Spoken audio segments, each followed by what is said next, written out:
broadcast. So the IRGC showed up to their own funeral, then the Kurds are bringing a eulogy to the Western Mountains, and they're like, yeah, if you would like this eulogy delivered, come on out to the Zagros Mountains, we'll be sure to give it to you in person.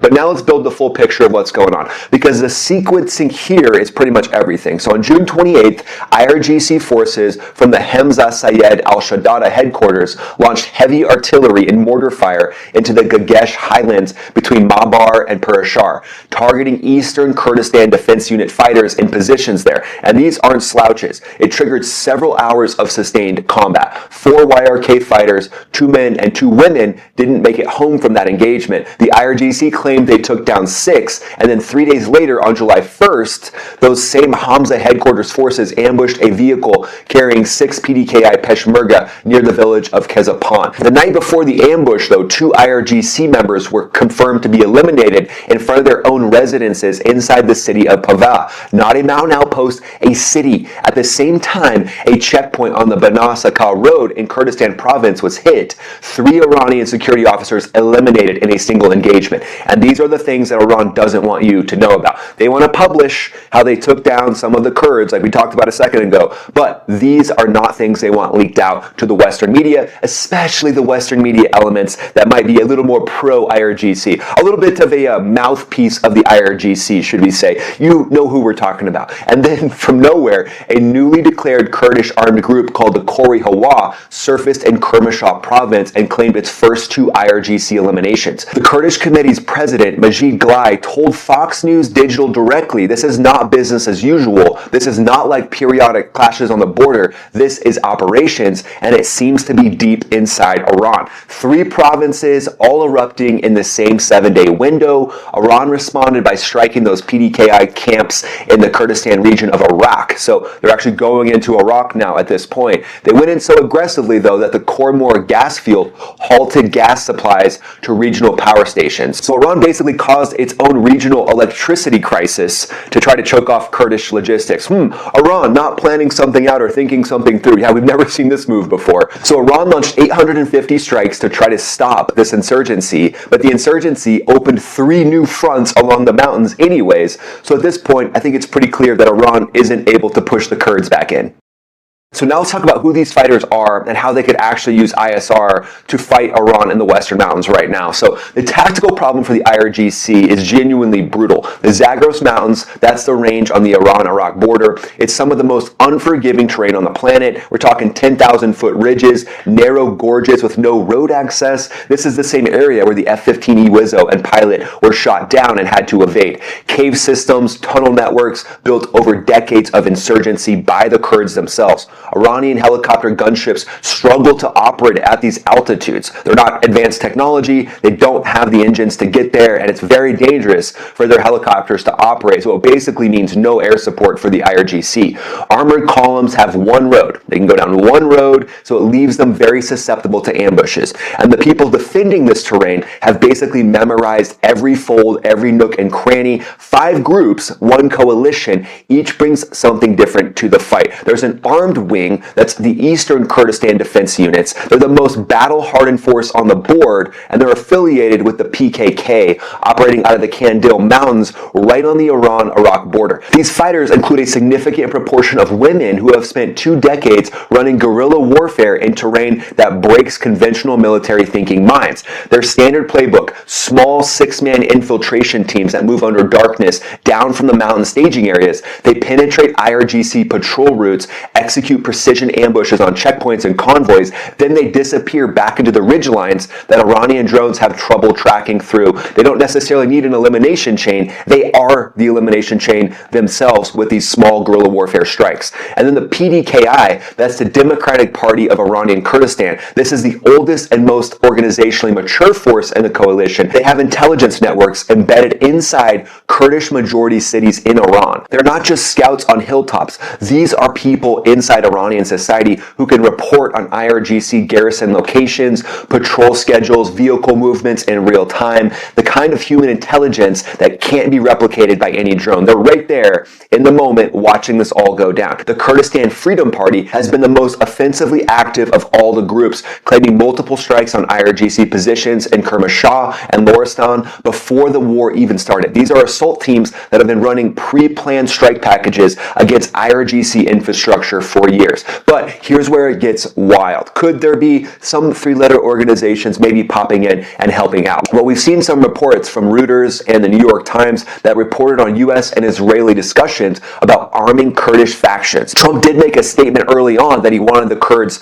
to win. But what would this actually look like? Because this is obviously shaky territory. But for me, when I look at this, three-letter organizations would be fully focused on the eyes in the sky, providing ISR. So think about an RQ-4 Global Hawk flying at 60,000 feet. It can cover 40,000 square nautical miles of terrain in a single sortie. That is the entire Kurdish theater of Western Iran, simultaneously in real time at a resolution that lets analysts read vehicle license plates. Yeah, you can't really hide too much from these RQ-4s. Massive capability. And then MQ-9 Reapers could be loitering at altitude over the Pir and Shar corridor. They can provide persistent full-motion video of IRGC patrol routes. Literally, the IRGC's worst nightmare. Convoy schedules, command node activity, and feeds that can feed data directly to Kurdish unit commanders on the ground through encrypted Starlink terminals that weigh less than a laptop and cost less than half of a Hellfire missile.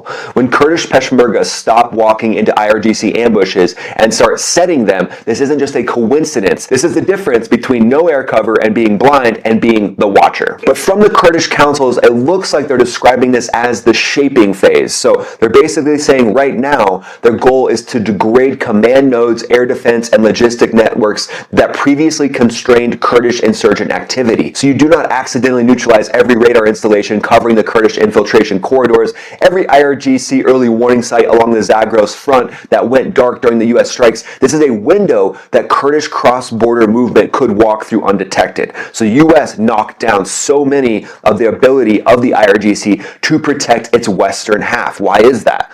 Interesting. Why are we bombing the Zagros Mountains, hitting radar sites in the Zagros, striking IRGC networks in the Zagros, when really the leadership was up by Tehran, the Strait of Hormuz was incredibly important. But when you see the strategy there to strike the Zagros Mountains, was this just opening up the window for now these Kurdish coalitions to start wreaking havoc in Iran on a whole new level and give Iran a little taste of its own medicine, right? Iran's propped up Hezbollah and Hamas, so now Iran gets to deal with an insurgency of their own. And then you add in for those Kurdish forces pre-positioned encrypted communications gear, night vision optics, lightweight anti-armor systems, and medical supplies, and you have a real battle-hardened force that can do damage assessments of their own strikes. They can deliver these strikes in real time, and the Kurdish coalition commanders can know within minutes whether an IRGC unit is neutralized or still has combat effective forces in pursuit if the ISR is persistent up and overhead. This isn't a capability these groups built into the mountains of Iraq by themselves, so the West striking down these radar sites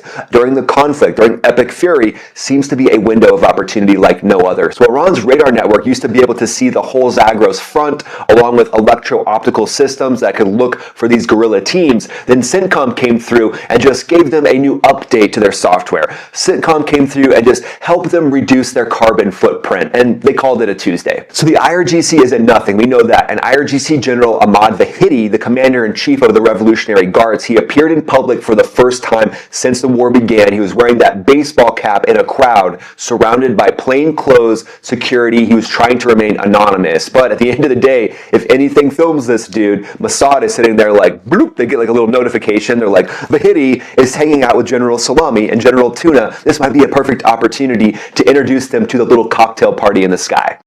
But this is the man who's commanding Iran's most powerful military force. He isn't walking around openly, he's hiding in his own country. This is the adversary force picture that we're going to see moving forward in Iran. So Iran is trying to pound those Kurdistan opposition bases in Iraq, supposedly over 800 strikes since February 28th. The structural vulnerability is that strategy is the one that the Kurds are already exploiting. The forces there are not in exposed camps. They are embedded in mountain terrain, tunnel networks, cave systems where fixed fixed-wing and drone strikes achieve minimal effect. Iran is spending drone inventory on targets it can't reliably destroy, while the most capable Kurdish fighting force in the coalition sits in terrain that makes their drone inventory basically irrelevant because Iran can't find them. And Iran's generals have other things on their mind. As we can see, they're having to hide in their own country. You made it to the global roundup, my friend, so let's talk about North Korea. Kim Jong-un personally stood on the deck of a brand new 5,000-ton destroyer, the King Khan, on July 3rd and watched it fire a nuclear-capable strategic cruise missile. It didn't have a nuke on this one, but they're saying it was capable of doing it. The ship carries approximately 74 vertical launch system cells for cruise missiles, anti-ship weapons, surface-to-air interceptors, and short-range ballistic missiles, and obviously they're in the hands of a wild man who you really don't know what that guy's going to do. Luckily, China's there to keep him in check, but that's what happens when you don't put dictators in check. They get the nuclear weapon capability, just like we're seeing with Kim Jong-un. And that brings us to the 40 chess strategic analysis section, my friend. So here's the single highest stakes strategic question on the board right now, and I haven't seen it framed this way anywhere else. The research I've done is making me think that there's a lot going on during this 60-day Hormuz clock. It started on June 17th, and it puts the expiration at approximately August 16th. Iran's ambassador told the World Peace Forum in Beijing this weekend that service fees will absolutely be charged after that window closes. Iran and Oman have already presented Washington with a joint fee collection framework. The U.S. rejected it immediately. Rubio said flat out no country is permitted to charge fees on an international waterway.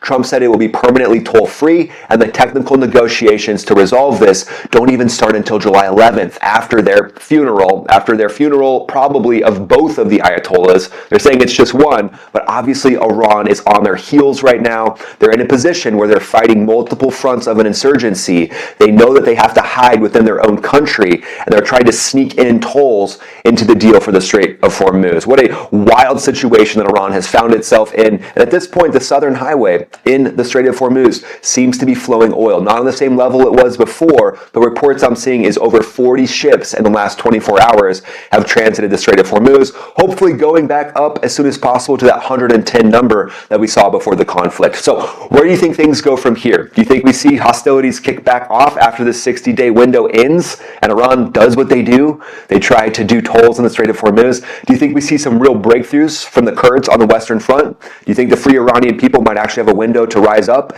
in some of these Kurdish majority towns? Let me know in the comments below. Would love to hear.